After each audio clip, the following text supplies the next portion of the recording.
How's it going, guys? JP here, and welcome back to part number 2 in my entire DVD slash Blu-ray collection. And let's just move right along with the DVDs. So, Amusement. This is a film that you can grab pretty cheap. It might be worth a pickup, one-time watch type thing.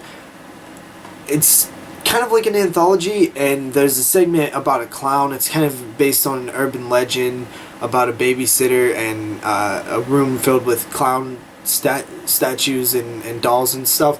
I really like that segment. It's actually genuinely creepy at times, but the rest of the film is kind of just average or below average, so I can't recommend it too much.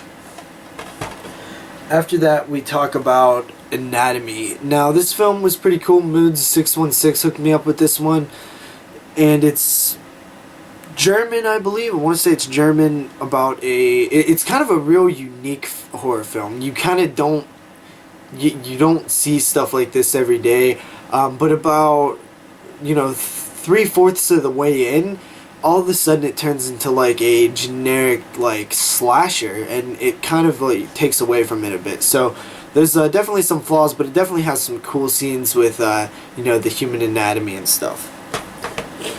After that, we talk about Angst, or Penetration Angst. This one was, I forget where it's from, maybe the UK or something. It's just an odd film. It's kind of forgettable, very low budget. I remember watching it. As I was watching it, I thought it had its moments. Overall, way too long. I remember that being a big part of it. It felt way too long. If they could have toned it down a bit, it might have been more effective. Next up is a film called Apocalypse. Now, this one also goes under the title Hell. I found it weird, Walmart thought Hell was kind of a bad title, so they changed it to Apocalypse. Always kind of bugged me a bit, but this one is pretty cool. It's post-apocalyptic. There's so many films in this genre. This one doesn't really add too much, new to the genre, but does have a unique look. The world is being scorched by the sun, and it's getting hotter and hotter, so people cannot stand out in the sun too long or else they fry up. I like the look of it. For such a low budget, they made the atmosphere and setting feel very real and realistic, and definitely hot. So this one was pretty cool. For a low budget one, I pretty much recommend it if you like the post-apocalyptic films. After that, we have one that I don't recommend, and that is Arctic Blast. This one is one of those like cheesy sci-fi disaster films that is just bad. The science is bad, the acting's bad, everything is bad. It's very forgettable. I don't really remember much about it. I will probably never ever watch this film again, so I don't know why it's still in my collection, but I just collect a lot of stuff, so that's why it's there, I guess. After that, we have Alien vs. Predator. Now, this one kind of leaves me feeling disappointed and underwhelmed every time I watch it. It just feels like there was so much more there that could have happened, and it focused way too much on the people and PG-13. It just leaves a bad taste in your mouth. It has been a while since I watched it. This is a full screen edition. I do own a better edition than this, so why is it still in my collection? Same reason an Arctic Blast is, really. So Alien vs. Predator. After that, we have a film called Bats, and this one is pretty cool. It's pretty average, actually.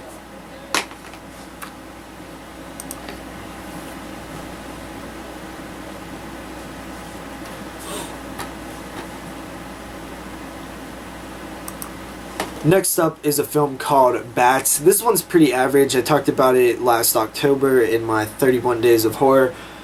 I love killer animal films, but this one really is just an average killer animal film. I like the concept of bats being, killers, but it's just slightly above average, I'd say. Then we have Bats 2, Humid Harvest, and this one's even more average, below average probably. This one's just really forgettable. I don't remember much about it. I do kind of like the cover, the blend of colors with the bat films, but these films are overall just kind of forgettable, but you can get them pretty cheap. After that, we have a film from, I want to say like Japan, Japanese film. It's Bedeviled.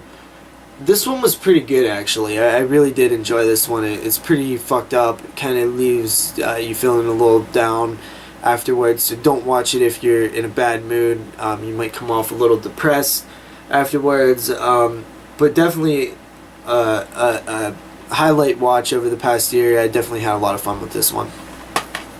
Well, I guess fun wouldn't be the right word. I definitely enjoyed it, is what I'm saying. After that, we have Stephen King's Bag of Bones. Now, I just talked about this one recently in a 7 Days of Horror, so if you're interested in that, check it out.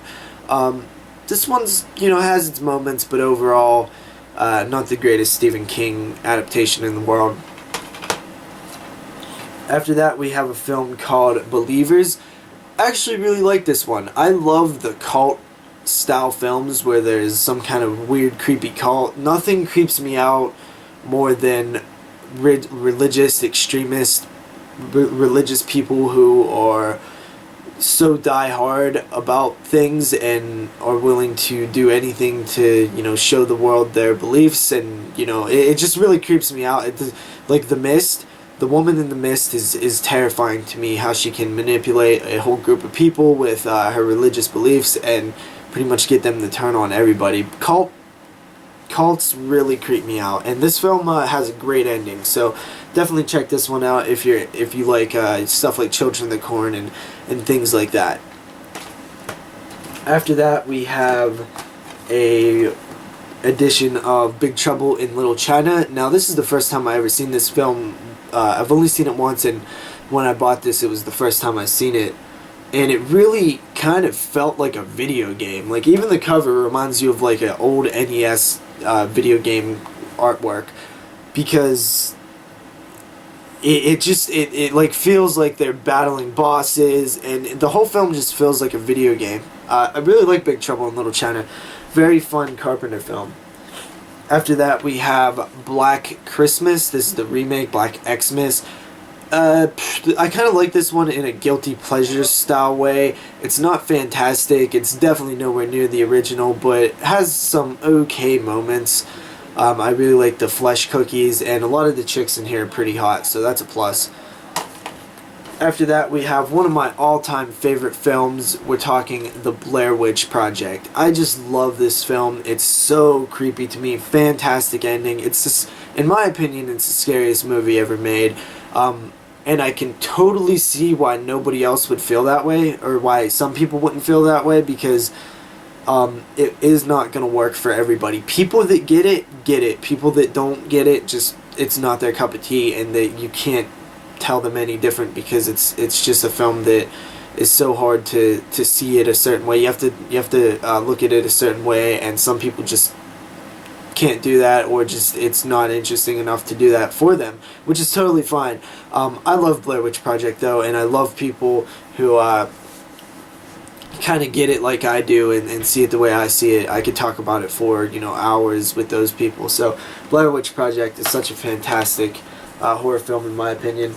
After that, we have Blair Witch 2: The Book of Shadows, which I think is one of the most underrated horror films of all time. This is pretty solid, man. It's a good time. It's nothing like the first film, so get that out of your head right away. Don't look at it as like so much of a sequel. Just look at it as its own thing. It's a fun, kids going out partying and fucked up shit happens to them. They get thrown into a bad situation.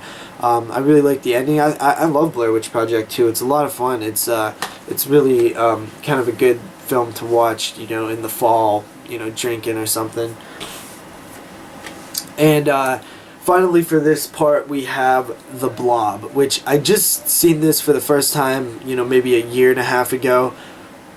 Wow. The Blob remake is definitely one of the best, if not the best remake of all time, and it is just fantastic. The effects are so well done. If you have never seen The Blob, you must see The Blob. It's so worth it.